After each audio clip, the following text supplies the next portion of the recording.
അപ്പോൾ ഇതാണ് നമ്മുടെ ഡബിൾ ബോയിലിംഗ് മെത്തേഡ് വഴി നമ്മൾ ഒലിവ് ഓയിലിനകത്ത് റോസ്മേരിയുടെ ഇലയും പിന്നെ കുറച്ച് ഫെനുഗ്രീക്ക് ഇല്ലേ, ഉലുവായും കൂടി ഇട്ടിട്ട് ഡബിൾ ബോയിലിംഗ് മെത്തേഡ്. അതായത് നമ്മൾ ആദ്യമേ ഒരു പാത്രത്തിനകത്ത് വെള്ളം ചൂടാക്കുവാണ്, താഴത്തെ ഇതിനകത്ത് വെള്ളമാണ്, അതിൻ്റെ മേളിൽ വേറൊരു പാത്രത്തിൽ നമ്മൾ ഈ ഒലിവ് ഓയിലും ഈ റോസ്മേരിയുടെ ഇലയും ഈ ഒരു ഫെനുഗ്രീക്കും കൂടി നമ്മളിട്ടിട്ട് ബോയിൽ ചെയ്തെടുക്കണം. അപ്പോൾ ഇതൊരു പച്ച കളറാവും കേട്ടോ. ഇപ്പോൾ ഇത് ഒലിവ് ഓയിലിൻ്റെ ആ ഒരു ഒറിജിനൽ കളറാണ്. കുറച്ചുകൂടെ കഴിയുമ്പം അതിനൊരു പച്ച കളർ വരും. അന്നേരമാണ് അത് നമ്മൾ ഇത് ഊറ്റിയെടുക്കണം. അതിനകത്തുനിന്ന് ഇലയൊക്കെ ഇച്ചിരിയുടെ വാടും. എന്നിട്ട് നമ്മളത് എടുത്തിട്ട് നമ്മൾ ഇത് ചെയ്യണം, എണ്ണ വേറെ കുപ്പിക്കകത്തോട്ട് മാറ്റണം.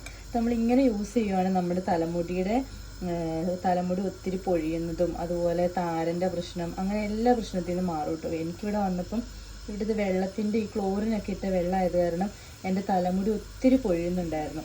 അപ്പം ഞാൻ എന്ന് തൊട്ടാണോ ഇങ്ങനെ യൂസ് ചെയ്യാൻ തുടങ്ങിയത് അന്ന് തൊട്ട് എൻ്റെ തലമുടിയുടെ ആ ഒരു പ്രശ്നങ്ങളെല്ലാം മാറിയായിരുന്നു. ഞാനിപ്പോൾ ഇത് സ്ഥിരമായിട്ട് ഇങ്ങനെയാണ് ചെയ്യുന്നത്. ഇങ്ങനെ ചെയ്യാൻ തുടങ്ങിയ പിന്നെ തലമുടി പൊഴിയുന്നത് കുറഞ്ഞു. അതുപോലെ തന്നെ എൻ്റെ മുടിക്ക് കുറച്ചുകൂടെ ഒരു കരുത്ത് കിട്ടിയതുപോലെയൊക്കെ എനിക്ക് തോന്നി. നാട്ടിൽ വെച്ച് എങ്ങനെയായിരുന്നു അതേപോലെ ഇപ്പോൾ വെള്ളം താഴെ തിളച്ചു തുടങ്ങി. ഞാൻ ചട്ടിക്കകത്ത് വെച്ചത്. അപ്പോൾ അതാകുമ്പം കുറച്ചധികം ചൂട് കിട്ടിക്കോളൂല്ലോ ഈ എണ്ണയ്ക്കകത്തേക്ക്. അത് തന്നെ കേട്ടോ ഞാൻ ചട്ടിക്കകത്ത് വെച്ച്. ഇനി നമുക്ക് ഏത് പാത്രത്തിൽ വെള്ളം ഇങ്ങനെ ചെയ്യാം. ഞാനപ്പോൾ ഇച്ചിരി കുറച്ചിട്ടില്ലെങ്കിൽ താഴെ നിന്നുള്ള വെള്ളത്തിൻ്റെ ഇത് മേളിലോട്ട് കയറും. ഇച്ചിരി ഗ്യാസ് കുറച്ചു. അപ്പോൾ നമ്മുടെ ഈ ഓയിൽ ഓൾമോസ്റ്റ് ഗ്രീൻ കളറായി. ആദ്യം കണ്ട ആ ഒരു കളറിൽ നിന്നൊക്കെ മാറി.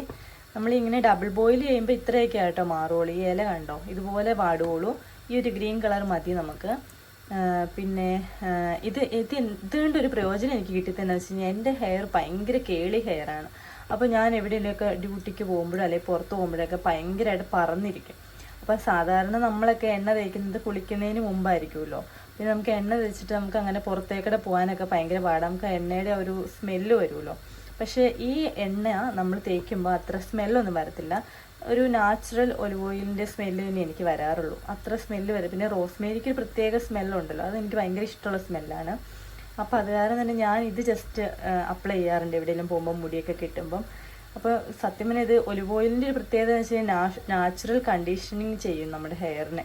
അതുപോലെ തന്നെ നമ്മുടെ റീഗ്രോത്തും അതുപോലെ എല്ലാത്തിനും ഹെൽപ്പ് ചെയ്യും. ഡാൻഡ്രഫിന് പ്രത്യേകിച്ച് ഹെൽപ്പ് ചെയ്യും. അപ്പോൾ എനിക്കിവിടെ വന്നപ്പം ഞാൻ ഏറ്റവും കൂടുതൽ ബുദ്ധിമുട്ടുന്നത് എൻ്റെ ഡാൻഡ്രഫ് കാരണമായിരുന്നു. കാരണം നമ്മൾ എവിടെയെങ്കിലും പോകാൻ ഇറങ്ങുമ്പോൾ നമ്മുടെ ഹെയറിൻ്റെ അവിടെ ഫുൾ വെളുത്തിരിക്കുമായിരുന്നു. പക്ഷേ ഞാൻ ഇത് അപ്ലൈ ചെയ്യാൻ തുടങ്ങിയപ്പോൾ തൊട്ട് എനിക്ക് ഡാൻഡ്രഫിൻ്റെ പ്രശ്നമില്ല. പക്ഷെ വെളിച്ചെണ്ണ തൂത്തിട്ടൊന്നും എനിക്ക് അതിൽ നിന്നൊരു മോചനം കിട്ടിയില്ല. ഞാൻ വെളിച്ചെണ്ണയിൽ ഇങ്ങനെ ഉണ്ടാക്കിയായിരുന്നു, പക്ഷെ അത് ശരിയായില്ല. അതിന് അത്ര വലിയ റിസൾട്ട് കിട്ടിയില്ല. പക്ഷെ ഒലിവ് ഓയിൽ ആക്കി ഇത് അപ്ലൈ ചെയ്ത് കഴിഞ്ഞപ്പം എനിക്ക് ഭയങ്കര റിസൾട്ട് കിട്ടി. അതുകൊണ്ട് ഈ ഒരു ഗ്രീൻ കളർ ആകുമ്പോഴത്തേക്ക് നമുക്കിത് ഓഫ് ചെയ്യാം കേട്ടോ. അപ്പോൾ ഇലയൊക്കെ നല്ലപോലെ വാടി അതിൻ്റെ ആ ഒരു സത്തെല്ലാം ഈ എണ്ണയ്ക്ക് അതോട്ട് ഇറങ്ങി. പിന്നെ നമുക്കിത് ഓഫ് ചെയ്ത് നമുക്ക് ഇത് തണുത്ത് കഴിയുമ്പോഴത്തേക്ക് ഇതൊരു കുപ്പിയിലേക്ക് മാറ്റാം. ഞാനപ്പം എൻ്റെ രഹസ്യം ഇതാട്ടോ. ഇപ്പം എനിക്ക് മുടിയിലുണ്ടായിരുന്ന എല്ലാ പ്രശ്നങ്ങളും മാറി. ഇപ്പം എനിക്ക് ഹെയറിനെ പറ്റി ഒരു ടെൻഷനേ ഇല്ല സത്യം പറഞ്ഞാൽ.